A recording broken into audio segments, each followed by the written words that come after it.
Praise be Jesus and Mary. On this fourth Sunday of Easter, the principal theme for the Mass readings is that of the Good Shepherd. It's an image frequently used in the Old Testament to signify the loving care of God over his chosen people, like a good shepherd watching over his flock. This image is fulfilled, of course, most perfectly in our Lord Jesus Christ. And he described himself as such, as the Good Shepherd, so that he's so good that he lays down his life for us, the sheep of his flock. He's come to save us, to redeem us, and with the price of his blood. Naturally, this image of Jesus as the Good Shepherd continued to hold a very special place in the hearts of the early Christians. And proof of this can be found in early Christian art, symbolism, particularly in places like the catacombs in Rome, where one can see these images, very ancient images of Christ as the Good Shepherd, with the shepherd with the lamb over his shoulders, carrying them. It's a beautiful depiction of Christ, and we should hold this image dear to our hearts as well. In today's Gospel passage from John chapter 10, Jesus refers to himself very explicitly as the Good Shepherd, and he calls his own sheep by name.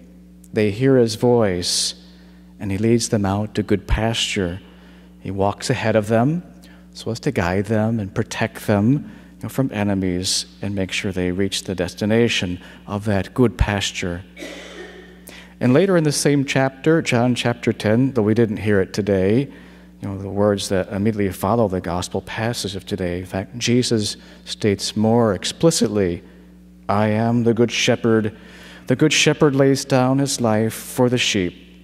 He who is a hired hand and not a shepherd, who doesn't own the sheep, sees the wolf coming, leaves the sheep, and flees. The wolf snatches the sheep and scatters them. The hired hand flees because he is a hired hand and doesn't care for the sheep. Our Lord's not a hired hand, of course. He is our shepherd in the sense that, a shepherd owns his sheep, his flock. Our Lord has, you could say, full possession over us. We belong to him. We were bought at the price of his blood. We should always remember that, we are his. We belong to him. And he continues, I am the good shepherd. I know my own, and I'm known by my own, even as the Father knows me, and I know the Father. I lay down my life for the sheep. So Jesus has laid down his life for us, the sheep of his flock. He has done so to save us from those bloodthirsty wolves, out there seeking to destroy us, the enemies of our souls, both visible and invisible, especially the invisible enemies. They are plenty. Jesus, our good shepherd, leads us to the gates of heaven and opens them before us. And beyond those gates, lie the good pasture, that we are to enjoy, one day fully. That is the perfect and eternal joys of heaven, of paradise. To get there, all that we need to do is follow our Lord, the Good Shepherd, and he will lead us to that blessed abode, to the place he's prepared just for us.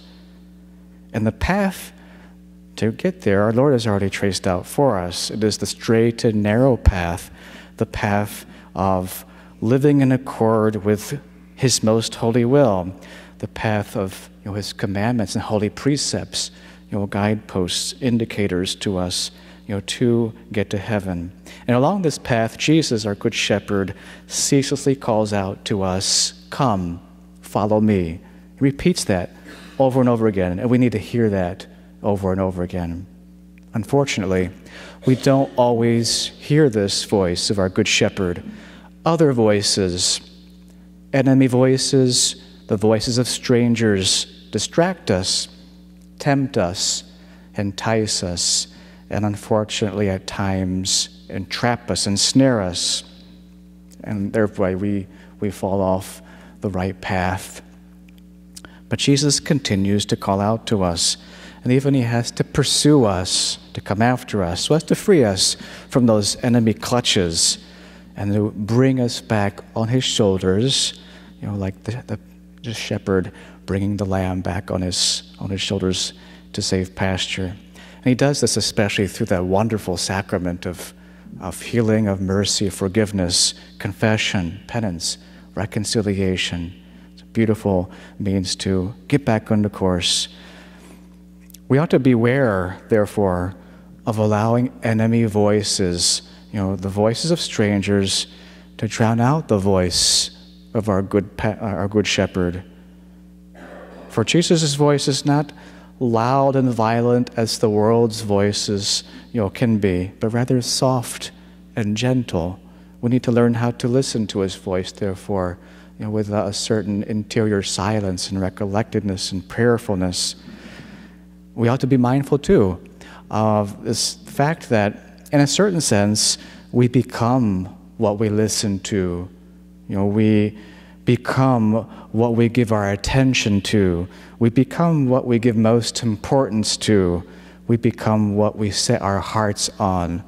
And the world wants us to set our hearts on things which will not give us the true and lasting happiness our Lord has made us for. But we ought to give our full attention to listen to our Lord alone. And Jesus speaks to us continually, especially in the church and through the church, in the sacred scriptures, which the church is, you could say, custodian, and opens up for us and helps us to understand and to be continually nourished by. In the sacred liturgy, especially the Holy Mass and the Holy Communion, our Lord speaks to us in a powerful way if we let him. In humble and heartfelt prayer, too, our Lord speaks to us. And our Lord speaks to us through those who he has appointed to be sharers in his role as Good Shepherd, the members of the hierarchy of the church, bishops, priests, and deacons, but especially the bishops, those who are the successors of the apostles and who are united with the Bishop of Rome, the successor of St. Peter, the vicar of Christ on earth. Our Lord speaks to us especially through him, through our Holy Father, the Pope. Let us heed his voice. And we can, thankfully, through the use of the mass media, we can listen to him, his messages. Practically all of his messages are communicated to us, through the Vatican website, the internet. So we can make use of these means for this purpose, using the mass media very well to benefit us, to tune in to the voice of our Holy Father. So, dear brothers and sisters, life is very short. Before we know it, eternity will have opened up before us. Our Lord wants us to spend all eternity with him in heaven, of course, but we must choose to follow him there. During our earthly lives, we must choose to recognize him and in no other as our good shepherd. Let us make the words of the psalmist that we heard in today's responsorial psalm from Psalm 23, a psalm well known to all of us, with these beautiful, inspiring, and consoling words. And with these words we conclude, "The Lord is my shepherd, I shall not want. In verdant pastures he gives me repose. Beside restful waters he leads me. He refreshes my soul. He guides me in right paths for his name's sake. Even though I walk in the dark valley, I fear no evil, for you are at my side. With your rod and your staff, they give me courage. You spread the table before me in the sight of my foes. You anoint my head with oil, my cup overflows. Only goodness and kindness follow me all the days of my life, and I shall dwell in the house of the Lord for years to come." Praise be Jesus and Mary.